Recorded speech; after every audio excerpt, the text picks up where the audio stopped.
I needed some coffee. We're good now.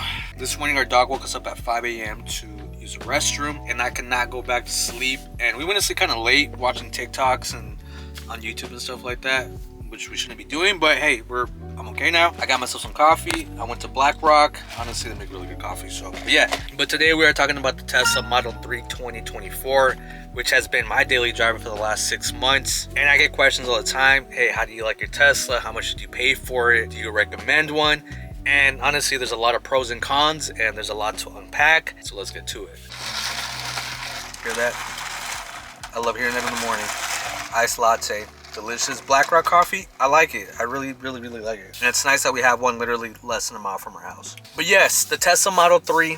Let's start with the driving experience of this car. It's a really fast car. What can I say? It's a smooth ride. I haven't had any issues when it comes to the driving experience of this car. My previous car was a 2018 Jeep Grand Cherokee, which we still have. And if you ever driven a Jeep before, you know that they're slow. Roomy cars. Some people can say reliable. Some say they're not reliable, but they're not fast. They're slow cars. And honestly, the technology in the car going from a 2018 to a 2024 Tesla, it's day and night. There's so much technology in this car that I absolutely love. So driving experience for sure, a huge positive for me. I love driving this thing. It makes driving easy. It makes road trips fun. You're just kind of like zipping through traffic. Now, the biggest question I probably get, other than how much do you pay a month, is how is the charging experience with this car? This is my first electric vehicle, so the one con that I have behind this is that since I have the base model, it's not the long range model. I would say that the battery on road trips dies pretty quickly. Like if you're constantly going 70, 80 miles an hour on the freeway, it's gonna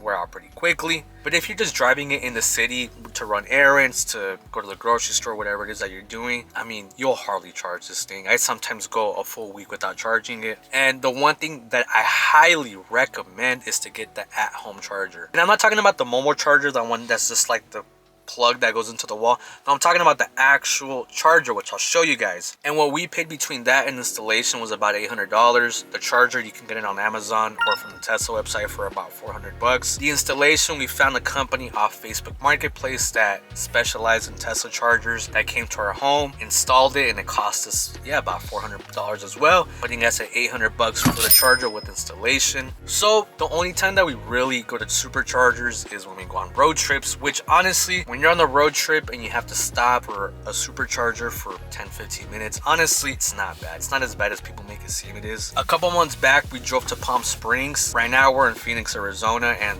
so a drive to Palm Springs from here is about 4 hours. And just about the halfway mark, which is between here and Arizona, between here and California, which is at the border right there, that's where we stopped to charge. There's some superchargers there, and we stopped for about 15 minutes. Got a full charge, got to Palm Springs. In Palm Springs, I went to another supercharger and charged for, I don't know, like 10 minutes. Then once we took off from Palm Springs on the way back to Phoenix, we did the same stop. We stopped at the border of Arizona and California, and same thing again, charged another 15 minutes. And all that cost us, with all those stops at superchargers, it cost us about, I don't know, it wasn't more than 30 bucks what we paid for, the superchargers. Versus if I was to fill up my Grand Cherokee and then go to Palm Springs, put gas, come back, I'm spending a lot more money than stopping at a supercharger. And a lot of people ask me, has it made a huge difference on our light bill at home with the home charger? And honestly, it hasn't really made a difference. I've seen a lot of videos where people break it down, how much it adds to their bill. In a month, people are saying that it adds like no more than 30 bucks to your electricity bill, and honestly, sometimes a lot less. So to me, when it comes to charging versus actually pumping gas, electric vehicle will always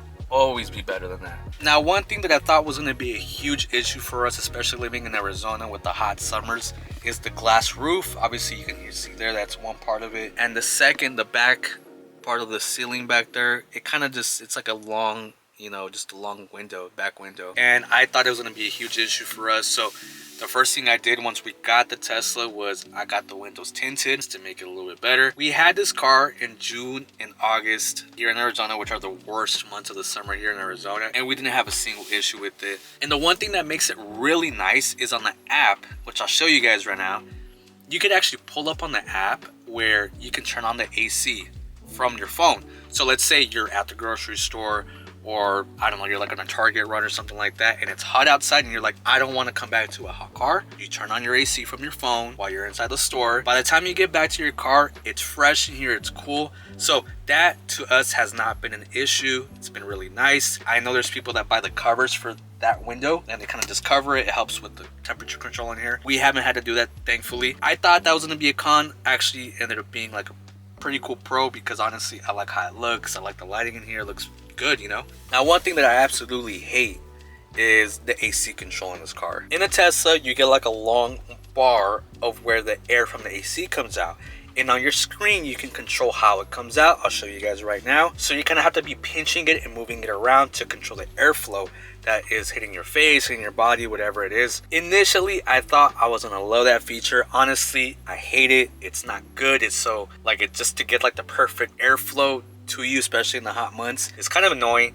That is one thing that I do not like. Is it a deal breaker for me? Probably not, but it's definitely not one of my favorite things. Now, another feature that I do not like is the actual size of the side mirrors. They're really small mirrors, but Tesla makes up with it with their blind spot cameras. So when you're on the freeway or you're driving and you want to switch lanes, and obviously you turn on your turning signal, you get the blind spot cameras, which of course I'm going to show you guys. And it's a really cool driving feature because obviously you can see who's right next to you. It's a really good safety feature. Honestly, if it wasn't for this, it'd probably be a deal breaker with the size of the side mirrors, especially since I'm used to just bigger side mirrors. Now, a very underrated feature that I honestly haven't seen many people talk about this, but is the fact that your car software updates like it seems like every 2 weeks. And lately we've been getting a lot of new features, and one of the things that they just added on the last update today that I just received is the ability to use your Apple Watch as your Tesla key. Usually I use my phone, so anytime I have my phone in my pocket, as soon as I get close to the car, it can unlock for me. I can turn on the AC from there, like I said, anything like that. Or of course, you know, you could carry the key card with you, which is really good when you're gonna do something like valet.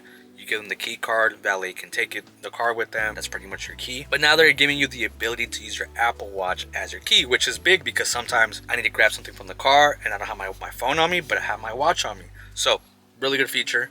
All the things that they just added on this last update, haven't been to every single thing yet, but that is one thing that I really appreciate about Tesla, that they take the time to really, you know, give you an update every other week to fix any issues they're having, especially with the self-driving mode. Really important to be updating all that all the time versus other cars, like let's say, like for example, my 2018 Grand Cherokee. The software in that thing is dinosaur, it's old, and it's never going to change, you know. So that is one thing that I do like about the Tesla, that they're going to be giving you these updates. What's funny is that people ask me all the time, is that when we stop at superchargers, what do we do other than walk our dog? The cool thing is that Tesla, obviously, because I've seen it before, they give you the whole Tesla theater that I'll show you guys here, where you can pick Netflix, you can pick YouTube, you can be watching TikToks, whatever it is. So usually when we are on road trips and we have to use a Tesla charger, we just park, we put on Netflix, and whatever it is for those 15 or 10 minutes, whatever it is, we just watch a show. Everything goes by super fast. So honestly, I love that.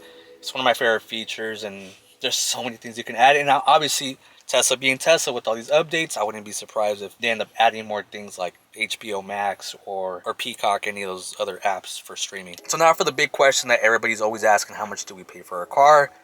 Is it worth getting one? What do we recommend? We pay approximately $600 a month. It is currently on a lease.